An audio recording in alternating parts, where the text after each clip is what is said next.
Heads up, Hobby Maniacs, MBG here today with a look at the newest End Times book. This, of course, is End Times 4, Thanquol. Now, we've heard that there might be an End Times 5, and it's going to be Archeon, of course. Well, I'll just go ahead and spoil it, but back page here.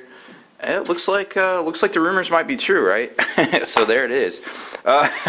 So I got the softcover books. You know, don't think I'm a poor person, but I had to get this in a timely manner. Unfortunately, the hardcover isn't going to be here till next week for me, so I won't have a whole lot to report on that. However, it's pretty much the same. It's just a softcover format. It doesn't have the sweet slip case and the hardcover. So when I'm reading it intensely tonight before I fall asleep, clutching this in my hand, surrounded by kitty cats, that I won't bend it up, unrepairably. But this looks pretty good. I mean, there's some really good stuff in here. There's a ton of battles. Of course, it's the standard End Times format. We've got the 2-book series. We've got the rule book and then the Fluff Book right here. So let's take a look at the Fluff Book. Now, I flipped through this earlier, and basically, it just chronicles a whole lot of battles. Now, we knew they were going to be fighting the Lizardmen.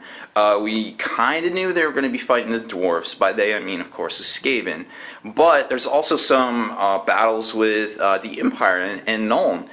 Which is a big city as far as like engineering feats and all sorts of crazy things. I believe the Hawkland long rifle was invented there as well. So lots of cool stuff going on in Nuln. So it's probably not a good thing to fall if you're the Empire. You don't want that to happen.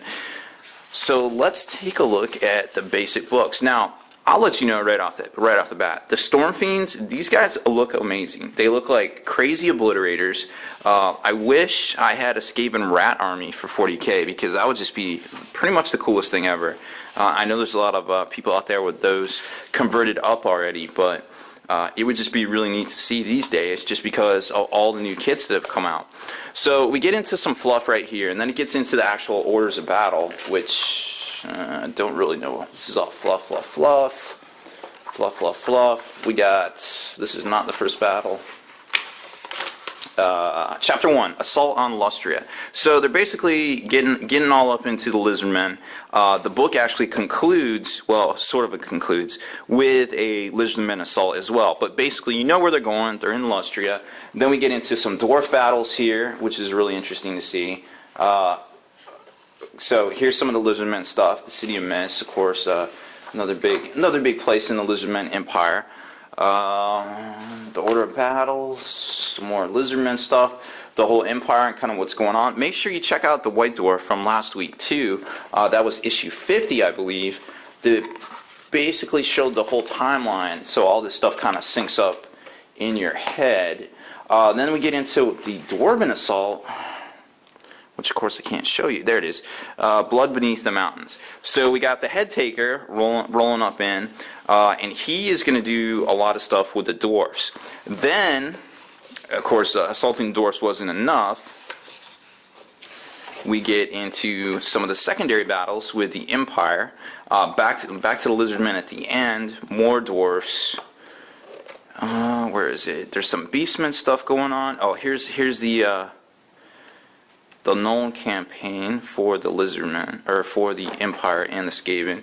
So stuff's going down at Nuln, and then we get into the climatic battle, some more Lizardmen stuff here, and then the whole Archeon end time things. Middelheim, of course, if you haven't heard already, gets leveled.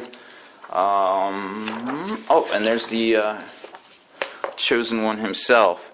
So lots of cool stuff going on here. I just briefly flipped through it. I didn't want to spoil it too much for myself, but I'll just leave that page up right there. Go ahead and read that. You're gonna like it. And then we're gonna get into book 5 coming out here.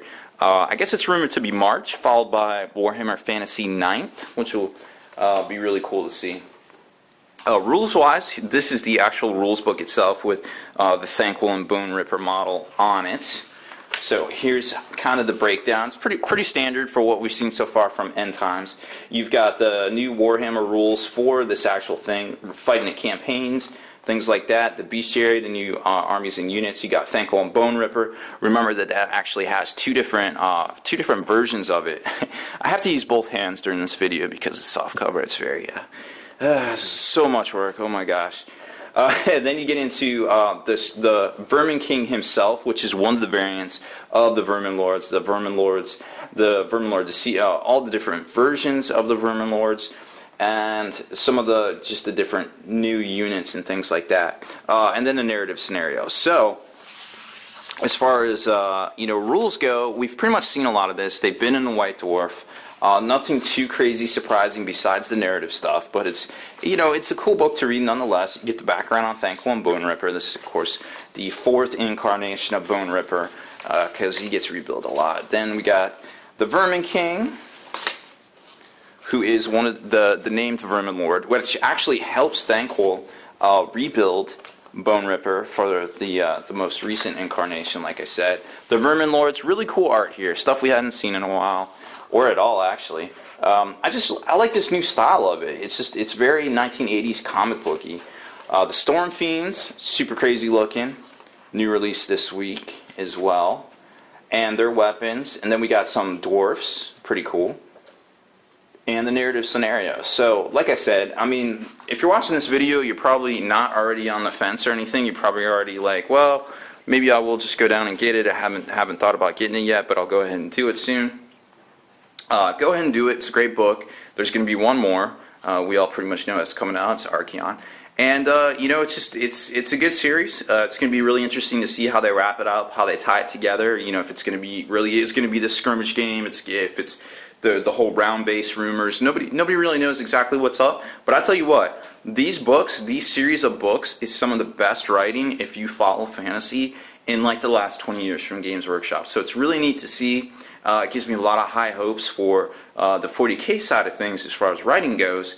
But I'm not holding my breath in that regard as well, because we got plenty of cool stuff going on. So that's about it for this one, guys. Thanks for watching my video review of the new Thanquol End Times Book 4. Make sure you stay in the trenches, subscribe to this YouTube channel, check out the blog, spikybitsblog.com, and listen to our podcast, forgenarrative.com.